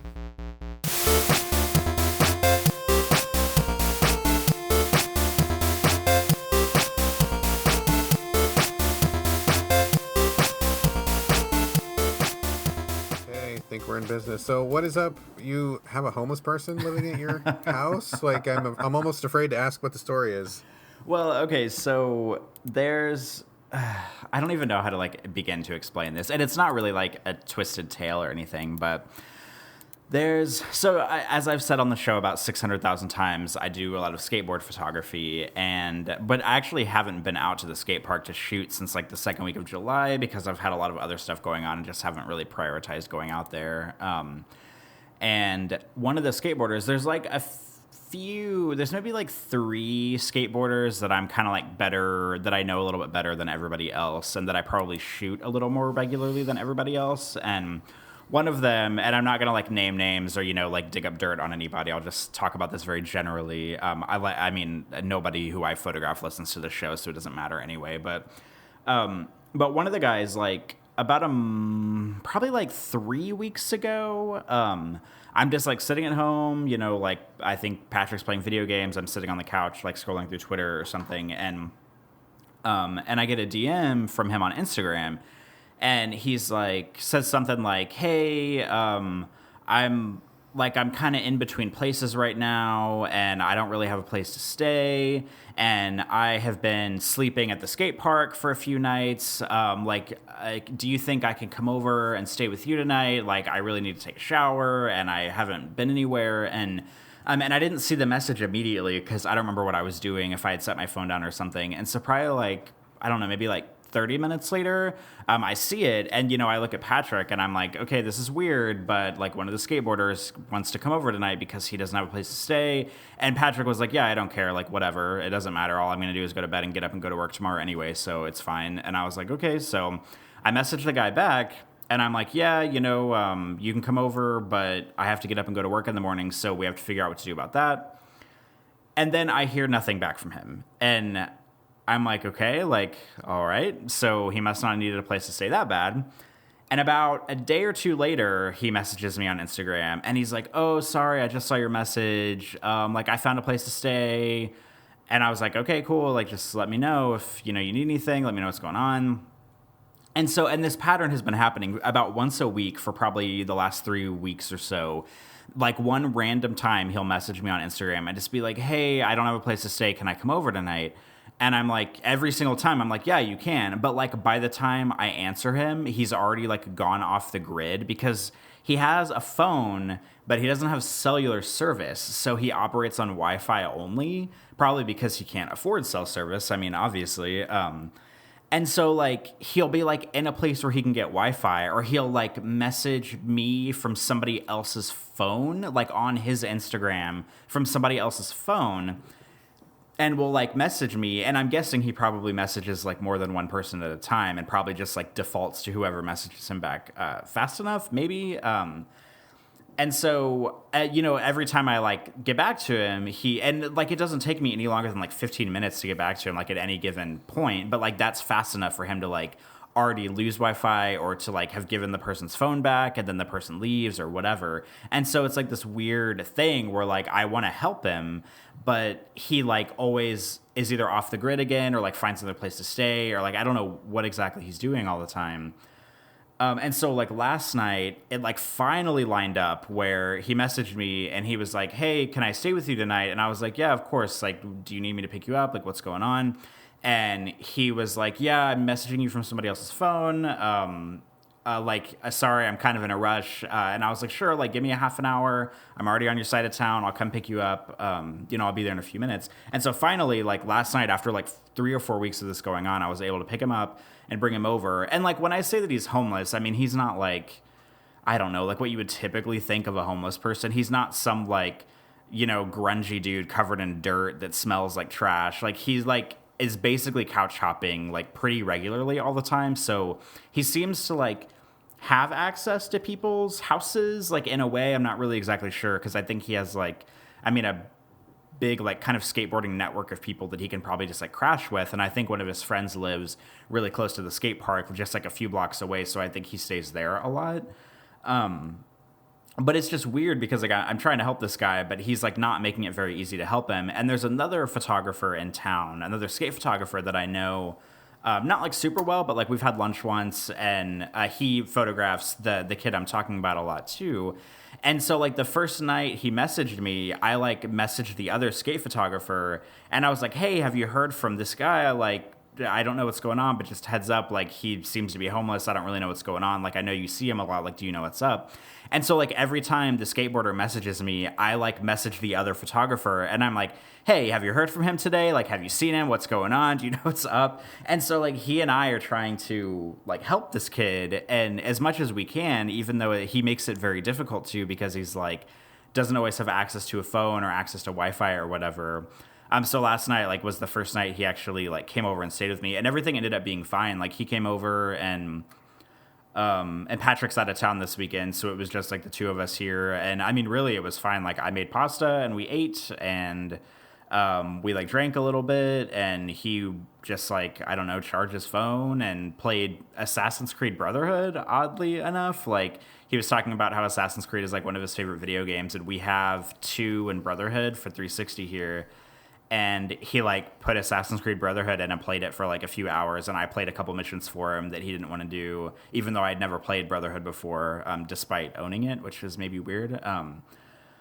But yeah, so, like, that was kind of what happened last night. And then we got up today, and I basically just drove him back to the skate park, because the skate park is kind of like his, like, central hub, like, where he lives. And if he can find someone to give him a ride somewhere, he will, or if he can find a place to stay, he just goes, like, with them from the skate park. But it's kind of like, I don't know, an interesting scenario. And I was trying to like do right by him as much as I could last night because, I told him, I was like, well, if you need to take a shower, like that's totally fine. Like if you need to do laundry, I'd be more than happy to throw your clothes in the washer. Like it doesn't really matter to me. And like oddly enough, I didn't do his laundry and he didn't take a shower, which is weird because I would think if you like don't have a consistent place to stay all the time, maybe showering would be like a pretty high priority. But also like, hey, it's his life. I don't want to judge him or anything about that. And like the last thing I guess is I keep like wanting to kind of like dig down with him and ask him a lot of questions about like, well, like tell me about like the people you're staying with, like tell me about where you were, because I know he was living in a house before with some of his skateboarder friends, some of whom I know. But at the same time, I kind of just like want to let him live his life and not really like pry too much and be like, oh, tell me every detail of your life. So that way, I don't know, I can like try to piece together what the fuck's going on with you. Because really, it's like kind of none of my business in a way, even though he is like taking up space in my house sometimes. And, I'm like driving him back and forth. But I feel like if he's ready to talk about that stuff, he'll get there eventually. And he's like a really like nice enough guy. He's not like, like a weirdo or like, like a skateboarder thug or anything. Like he's just like a good enough guy, and he is just kind of like, I don't know, maybe between a rock and a hard place right now. And like I'm trying to help him, but sometimes he doesn't make it easy. But last night I got for the first time to actually like have him over and try to, help him out and everything. And I don't know, we'll see what happens from here, whether he messages me again today or tomorrow or the next day and wants to stay over again. I'm not really sure what's going to happen, but we'll see. Well, a couple of questions, I guess. I was going to ask you like what his deal was, like, but you already kind of covered that. So I mean, I think it's probably not really prying, but just to be like, hey, like, do you need some resources, or can I point you in the right direction of something, or is there? I mean, he'll probably ask you if he needs, but sometimes people don't, and maybe sometimes. You just gotta not like, hey, tell me your life story and what's going on and how come you're homeless, but just, like, hey, is there something I can help out with, or can I point you towards some online something, or, I don't know, like something. Sometimes people need just like a little bit of a nudge. I was going to ask if maybe you knew like what his deal was, like maybe he just like has a real bad home situation, or maybe his parents kicked him out, or maybe he has no parents, or who knows what, but, I guess you don't have the answer now. And I respect that too. I mean, you don't want to be like all up in someone's business or something, but maybe just like a little something to let him know that you're around, in case he needs, like you're a safe person to ask, you know what I mean? Kind of a little thing like that, but sounds like you're on the case though. The other question, the more pressing question is what's up with this other rival skate photographer? Are you guys like enemies? Are you frenemies? Like, do you go up to a skate park and you're like, oh, that bitch is here again. God damn it. Like, what is that about? You guys, like, on opposite sides of the city? Like, whenever he shows up, you don't show up, and when you're there, then he bails? Like, ooh, I want to hear this. Sounds like drama, dude. Oh, my gosh. Well, the funny thing about this is, so, like in so far, because I've been photographing skateboarding for, pretty consistently for about a year or so, maybe a little more than a year in New Orleans. And I'm not like, I know, a handful of the skateboarders by name, and like I've shot a few of them in the studio and everything. And like I've hung out, like I had one of the guys over, I probably talked about this before, and I had him over, and like, we hung out and we drank, and I shot him in the studio. We played Halo, like the Halo, what is it, the Master Chief Edition or whatever, like co-op on the Xbox One a while back. So that was like a really fun night. But like, I'm not like super in the scene like of skateboarding. I just kind of show up and I shoot and I leave. And, some of the people I know pretty well, but I'm not like super duper friends with them. Cause like when it comes to the parkour guys, I'm like actually legitimately friends with, but the skateboarders, like I would rarely, try to like text one and be like, oh, do you want to do something? Or do you want to hang out? Like usually it's all business, for lack of a better word. And since I've been here, there have only been about 3 other consistent photographers that have shown up in the area. And at first, like it's hard to know if the person's just going to show up to the skate park once and shoot photos and then I'll never see them again, because sometimes that happens. Like there was a guy from like California in town once, and like we met up, or I saw him at the skate park shooting, and so we just like talked about talked about skateboarding and photography and kind of like this scene in New Orleans for a little while, and we followed each other on Instagram, but I've literally never seen him again after that day. But there's a couple other guys in town. One is named Zach, and Zach is like a legitimate like freelance photographer. Like that's what he does pretty much all the time. Like he does photography for like local newspapers and websites and for like music gigs and stuff like that. So he's like legit, and he like just got a pass, I think a season pass for the NFL to shoot the Saints football team here all season. So that was like a really big break for him that he was really excited about. And so he's like, I've had dinner with him once, and he's a really good guy, and I've seen him out at different events, and I see him out at the skate park every once in a while. But the other photographer that I'm talking about, oddly enough, is also named Corey, and oddly enough, it's spelled the same way as my name is spelled, because sometimes the E is left out. He and I are both Coreys. And I remember seeing, I think it was... Oh my God, please tell me a dimensional rift and like other Corey from Earth B came through and you guys are like competing for the same space. It was not that. Damn it, because that would be very exciting. That reminds me of a movie called Another Earth, which is fantastic a little bit. If you or anybody hasn't seen it, I would recommend it, but that's beside the point. But the funny thing was I had made jokes on Twitter about realizing that this guy existed and that I was going to have to like battle him to the death over, who was going to be claimed like the Corey skate photographer in town. But of course, I talk a big talk, but whenever it came to walking the walk, I invited him to lunch and we went and got lunch together at one point, like a couple months ago. So, but he's like a middle school teacher in town, but he lives pretty far west, like probably like a half an hour west of where I live. And I live about 15 minutes west of the skate park. So if he wants to go to the skate park, he has to drive like 45 minutes to get there, which is kind of bananas.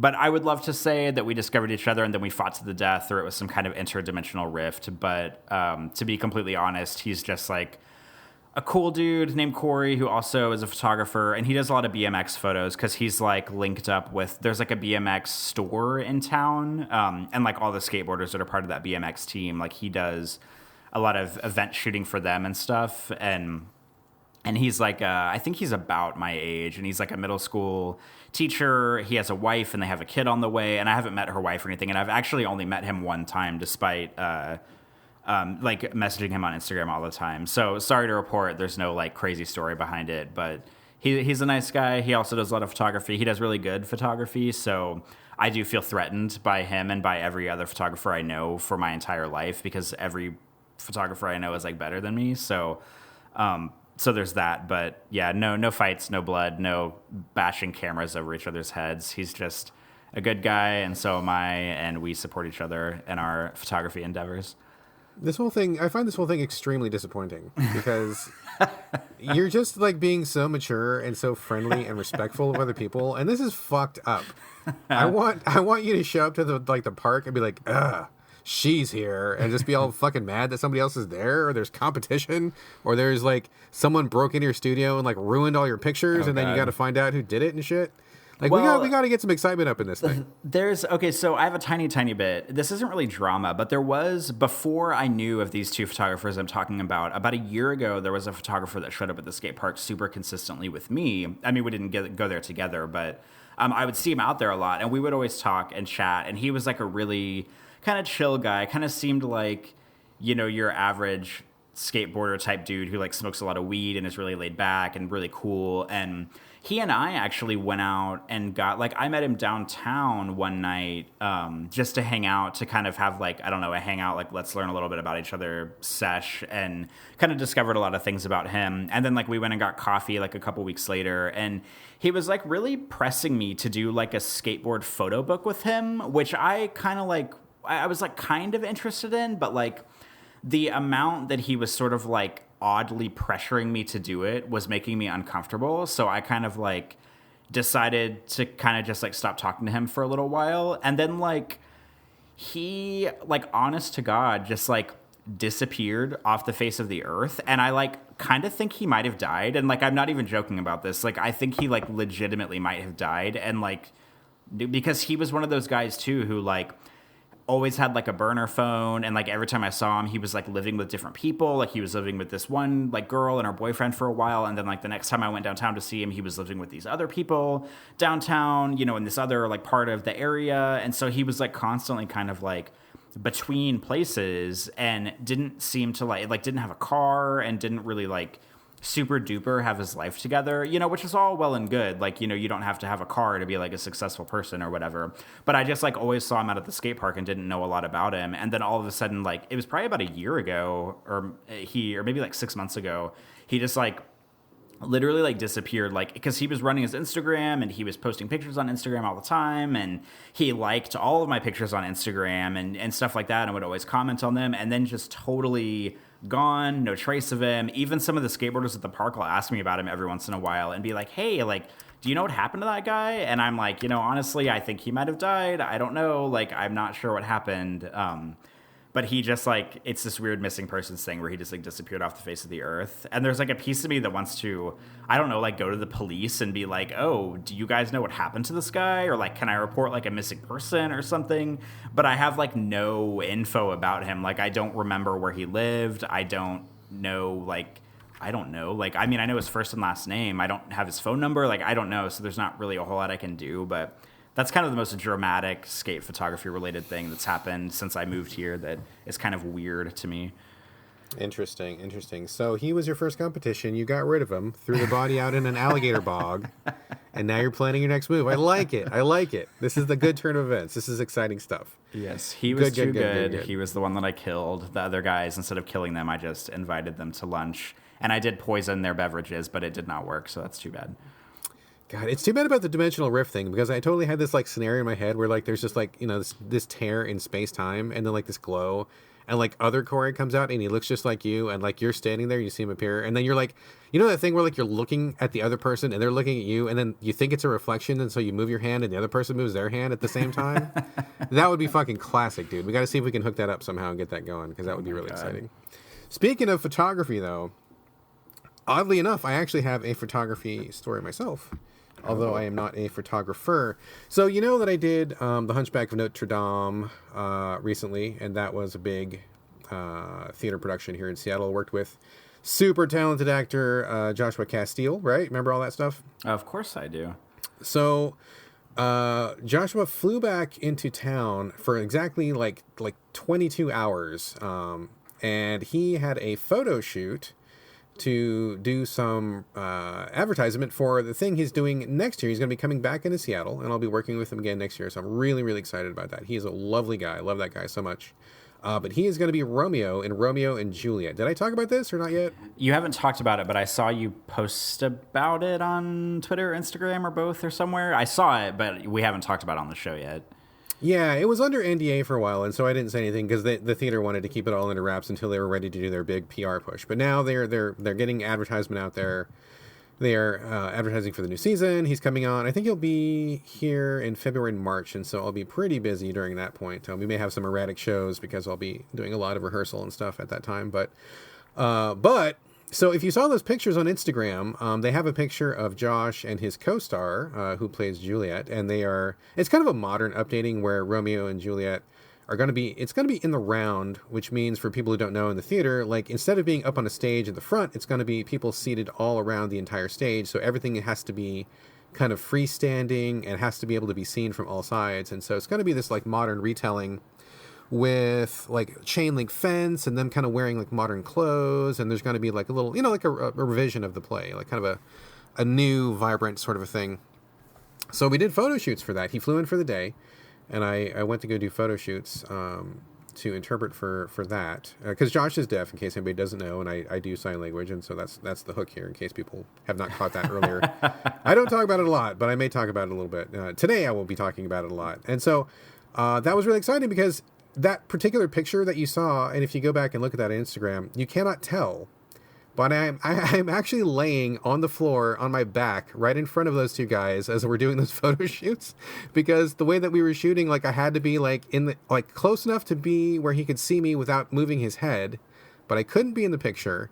And so we were shooting from all angles, and I was literally like laying on my back on the floor. So if you look at that picture, look down, you cannot see it, but just imagine me laying on the floor with like, you know, just like laying there like I'm asleep or something. So those were fun photo shoots.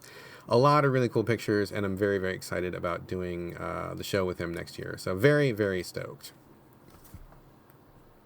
Otherwise, the other bit of sign language related stuff that I wanted to bring up was the Dragon Prince. Have you heard of this show, Corey? It's kind of making the rounds on Twitter. It's a episodic cartoon adventure show on Netflix. Pretty new. Have you heard about this? I have not heard about this. It's kind of getting some fans right now. It's done by this. I think it's done by some people who did The Last Airbender, that cartoon. Did you ever watch that? I've definitely heard of it, but I haven't seen it. Avatar, The Last Airbender, I think the actual title was.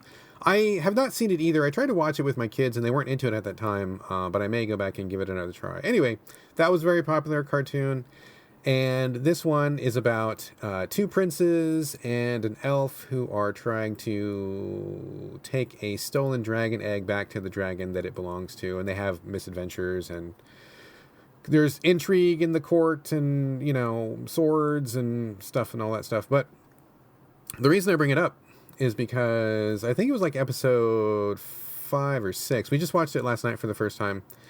A very important character, like basically like the second in command for the kingdom, shows up.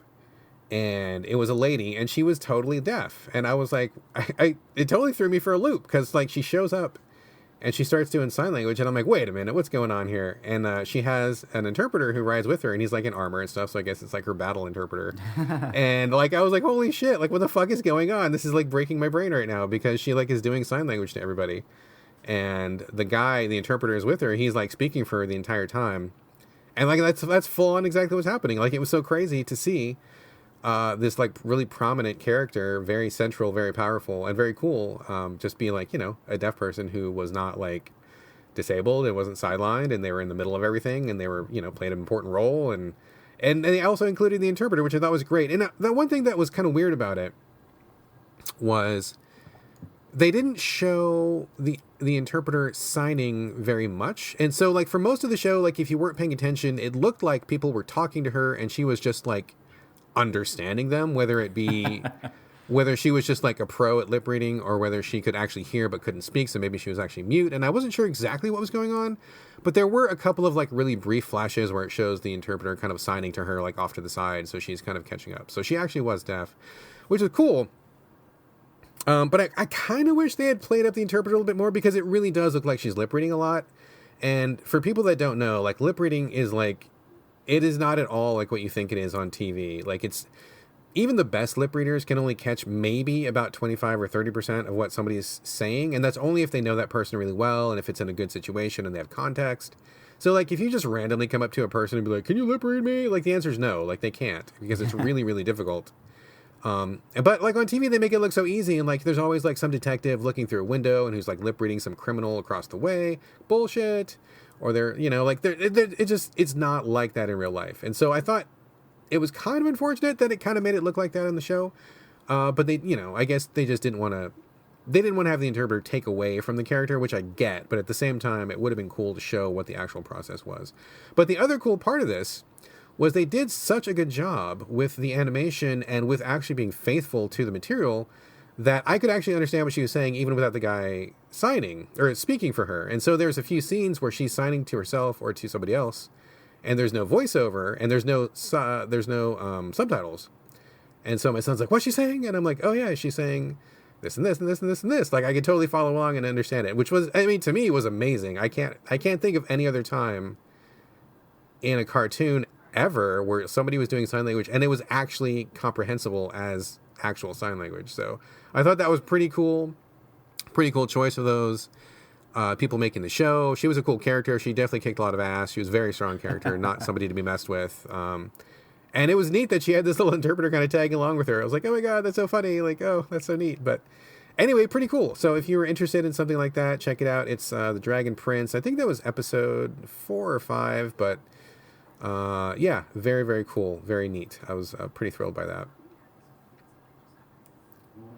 That reminds me of, and I know I've mentioned this very briefly on the show before, but there's a video game coming out called The Occupation. I think it's coming out in like a month or two, and it's by the company that did, I can't remember the name of it now, but it's one of my favorite walking sims. It was on PlayStation Plus a while back, and there's a section in The Occupation where there's there's like someone who does sign language in the game, and if you understand sign language and you can like not communicate with the person, but you can understand what they're like signing to you or to whoever is in the room with them, then it's like kind of like a free pass on getting through the puzzle because they must give some kind of like password or something with the sign language. But if you don't understand sign language, then you have to like figure out a way around the puzzle and like how to, I don't know, I guess like solve the situation in a different way. And I hope that I read that about the game probably like 6 months ago. So hopefully that's still accurate and will be in the game whenever it comes out. But I think that's a really clever idea for a video game to have, and I hope that the way they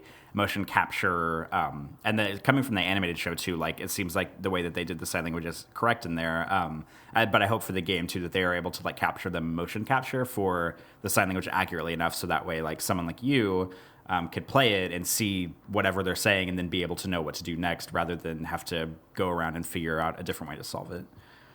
That would be pretty cool. I have not heard of that, but I will definitely check that out. The only other really notable example of sign language is probably in Tacoma, which they had a little bit of sign language in that.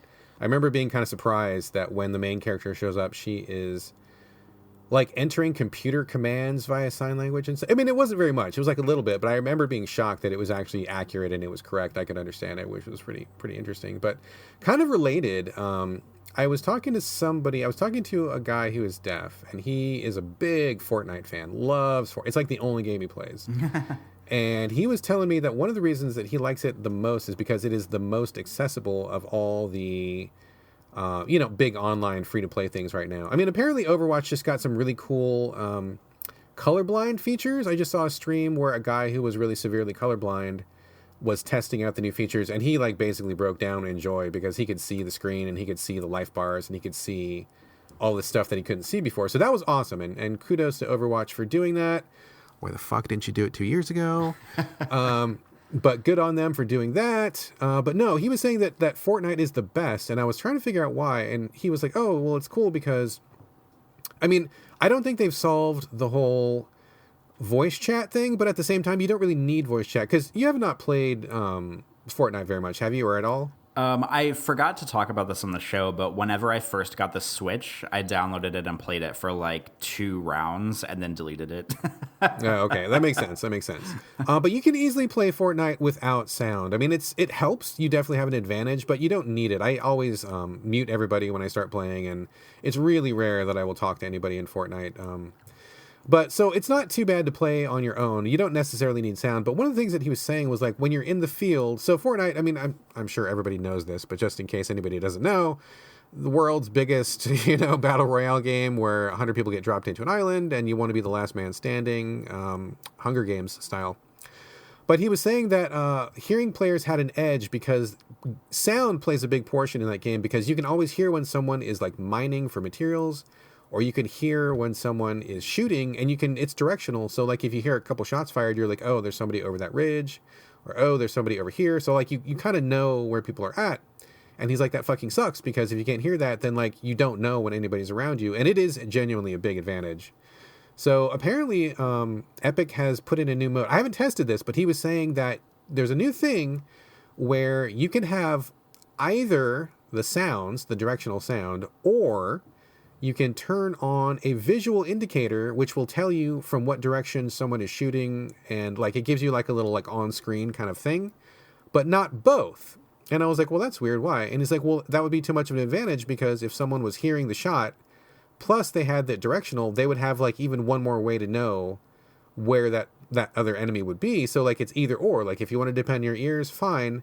But if you're deaf and you can only have one thing, well, then you can only have one thing too. So like everybody who's playing only has one indicator. It's either audio or visual, but not both. So that way everybody's kind of basically only relying on one medium for that information. So I thought that sounded really cool. I was going to check that out a little bit later today. Haven't had a chance, but that sounds really interesting and a really creative way to solve that problem. So he seemed really thrilled with it. He really likes that game the best because it's so easy to get into for a deaf player. So I thought that was a pretty cool bit of design. And apparently that was in response to deaf people who were posting on Reddit and complaining about the lack of accessibility in Fortnite. So from what they say, Epic has really come around on that and really become the leader as far as that type of game goes. So Yeah, that's really cool. But it's also kind of, I mean, it's important because considering Fortnite is like the biggest game ever in the world right now, and has the most players or is the most talked about and all that stuff. Like, I mean, there comes a certain point where like you have to be more accessible. I mean, obviously, in a perfect world, every game ever would have like a lot of accessibility options for players who are impaired in different ways. But we all know that that's just not the way things go, unfortunately. But but I mean, for Epic to want Fortnite to reach as many players as possible, which is obviously, I mean, I'm guessing their biggest goal, so that way they can have more people playing. There's like has to be a point where they have to do that in order to get more people in, whether it be visual cues or audio cues or stuff like that, or colorblind modes and whatnot. And I wonder, part of me wonders if Fortnite had never gotten as big as it did, if that stuff would have never come along, because I don't know, it's kind of like a double-edged sword. Like, it's awesome that they did it, but would they have ever done it if the game hadn't been more popular? You know what I mean? Absolutely. That is a really good question. I would like to think that they would have done it anyway, and I guess we're just going to assume that for the sake of argument. But I think that in reality, yeah, probably not. I mean, I think that if they hadn't had the complaints that they did, if they weren't as visible as they are, and they're making billions of dollars, like hand over fist, dude, like money pouring in from the heavens, like literally drowning developers, dead by money intake. So it's like, they got no fucking excuse. Like, anybody saying, hey, you guys need to get on top of this, they cannot say, we don't have the resources. They're the biggest game on Earth right now.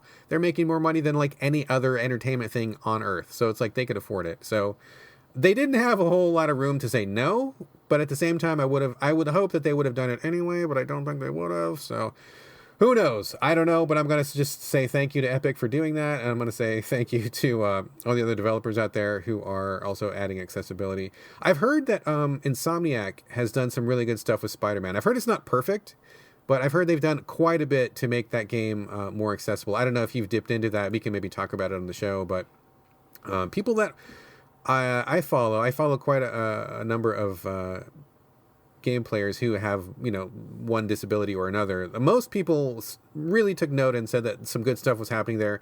It's not like the most accessible game ever, or it doesn't like set a new standard, because I know that some people were kind of tooting that horn, but I think there's room to grow. But it does sound like they really did quite a bit to make things accessible. So that's awesome. I'm really happy to see so many studios, and admittedly it seems to be the larger ones who can spare the cash, so that's another issue entirely. But I'm glad to see more and more games being inclusive, because games are awesome, and I think more people should be able to enjoy games. I mean, like, life sucks in general, so like if you find joy somewhere, you should be able to have that, and it sucks to like not be able to participate in something like that. So kudos to those developers who are taking those steps.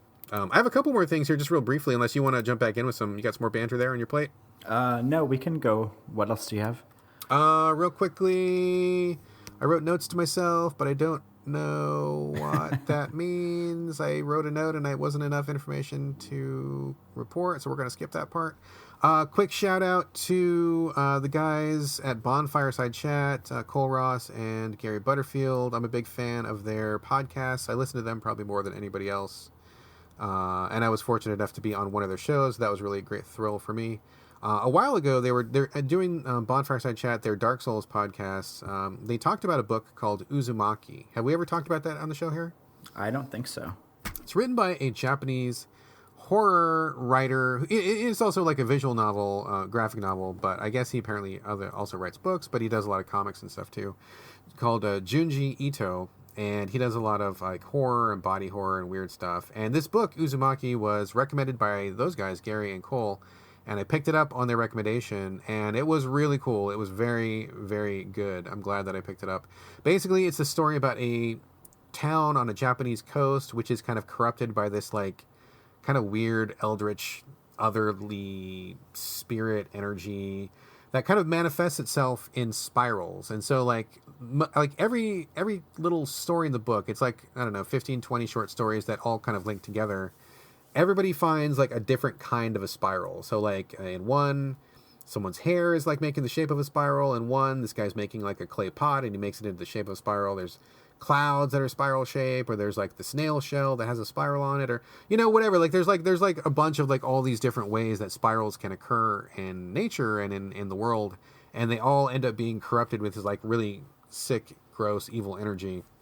So the whole story is about the town like slowly descending into like this like really kind of like Lovecraftian chaos, and it was just really cool. Like every story was neat. I liked the thread running through them. A lot of cool concepts and a lot of really gross shit happening in that book. So it was definitely a horror book. But yeah, very, very good. I really enjoyed it. I'm definitely going to be checking out more of Junji Ito's stuff. I like that a lot. So apparently this person is very well known in those circles, and I'm going to do that thing. Sorry to interrupt, but No. I recognize his name because now that you guys started talking about it, he was an artist who was working with Kojima and Del Toro on Silent Hills before it got canceled. And that was something that everybody was like really pumped about, for him bringing that like really strange brand of like visual horror that he does into the Silent Hill universe. And then the game got canceled. I did not know that.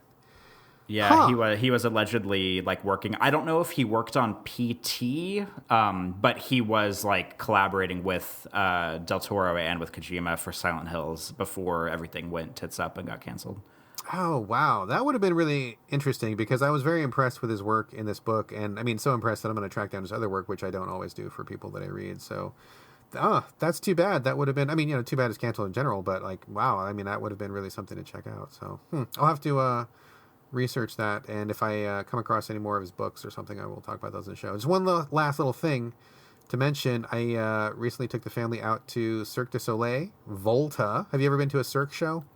I haven't, but have never met, but I follow several parkour athletes on Instagram who have been in Volta before, so I'm like aware of the excuse me, I'm like aware of the show, and I follow some people who've been in it, but I've never seen it or any other.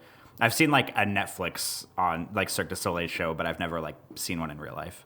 Oh, okay. Me and the wife have been to a couple. We went to see a few before we had kids, and we still really like them though. I definitely recommend it if one comes to your town or your neck of the woods or something.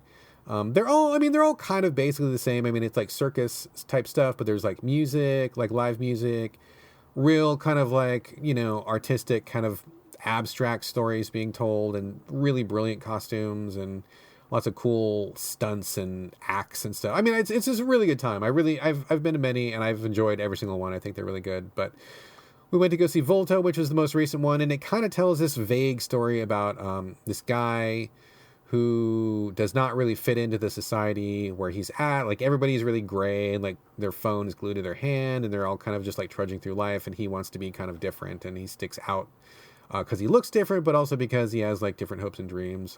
So that was the basic thread, but they had a lot of really cool stuff. They had some BMX riders that were doing these like really cool ramps that were on stage. They had this fucking amazing trampoline aspect where like there was like it looked like a little building that had like multiple windows in it, and there was trampolines on both sides, and it spun around. And so like there was like maybe like 8 people who were like all bouncing on the trampoline and like bouncing up and over the building to the other side, and then through the windows of the building and back and forth. I mean, it's hard to describe. I posted a brief video of it on my Instagram if anybody follows me on Instagram. I didn't catch the most exciting parts, but I caught a good chunk of it, and it kind of gives you an idea of what was happening. But man, that trampoline part just blew my mind, like the coordination and like how controlled those people must have been, because if I get on a trampoline and I don't rocket off the side and break a leg, I call that like a win. And to see people like going up and spinning and being able to like judge their jump so that they can go in and out of these really small windows and not hit and crash. I mean, it was mind-boggling. But the music was great, the visuals were great, and the really interesting part was I did not realize, speaking of Theater in the Round that we just mentioned a minute ago, this was another Theater in the Round performance, and so when I bought the tickets, I didn't know that, and I kind of just was like, well, I've got X dollars and this is how much I can spend, and it's not going to be the best tickets, but I'll hope for the best. I don't know what lucky star I was under when I bought these tickets, but like I kind of just like, just took a stab at it and went with it. We had the most amazing fucking seats. I was so thrilled when we got there. I thought we were going to be like off to the side and maybe up in the middle. We were like 10 feet from stage, and we were like exactly where all the performers were. We got like the best seats in the house. I was like, oh my God, I totally feel like some like, swank ass rich person who dropped $1,000 on tickets, except for I didn't spend that much because these tickets and these seats are amazing. It was so good. I've never had seats that good before. So I got really, really lucky. I don't know how that happened. But that was a true blessing. I was so excited. So anyway, Volta, really good show. Definitely recommend it. Cirque du Soleil, really recommend that as well. And interestingly, when we got there, they made a big point of saying, please don't use flash photography, but take pictures, take video. And if you want to share it, use this hashtag. So it was one of the first performance shows like that I've been to where they actually actively wanted you to share it on social media, which is cool because people are going to be doing that anyway. It's free publicity, and you commemorate your visit, you get to see what's going on, share that with your friends. I mean, it's really smart to me, rather than taking the whole no photography allowed. They're like, yes, please take photos, just don't blind our people on trapeze and don't make them fall and die. But very cool of them to do that. I really like that a lot, and it was a good time, so I definitely recommend it. Yeah, I went to a museum in Scottsdale whenever I was there in June, and they had one of those like mirrored like infinity room things where you're like standing in the room and there's mirrors everywhere, and it like projects like patterns on the walls and stuff, and kind of looks like you're standing in like an infinity space. And on the way in, they had a sign outside that was like, yes, take all the pictures you want, use this hashtag, tag us, blah blah blah. And I was like, well, yeah, like first of all, people are going to be doing that anyway, and like it's a pretty like easy way for them to get publicity, because obviously people are going to be posting that stuff. So I mean, I guess it would probably help to draw more people in. So it sounds like Volta's doing the same thing, and I do like. I mean, part of me thinks it's kind of skeezy because it's like they're like really encouraging you to like kind of like do a little bit of marketing for them, but at the same time, like I would much rather have that than have them be like, no, turn off your phone, you can't take any pictures at all, leave your phone at the door. So I'm happy, especially because I am a photographer, to see stuff like that more. Yeah, and it just really reflects like the way that our society has changed and stuff. Like it's not like people are taking photos with their fucking iPhone and then gonna go home and print that out and then sell that thing as a piece of art. Like that does not happen. Like it's like our world is different, technology is different, the way we communicate is different. I mean, it just makes sense. It just makes sense to go with the flow rather than trying to fight what everybody is doing, rather than what the culture is doing. Like just admit that life is a little bit different. People are still gonna come to your fucking museum, and just ride the wave instead of trying to like swim against it. So I'm glad to see that was the thing that happened, and hopefully more people will do that. So, all right, I'm all out of banter. You got anything else left? I don't have anything left. All right, dude. We people listening to the show have already heard this, but we are in the time loop, so we do have a hard stop time today. So we should probably get to it. What do you say? Let's do it. Let's do it.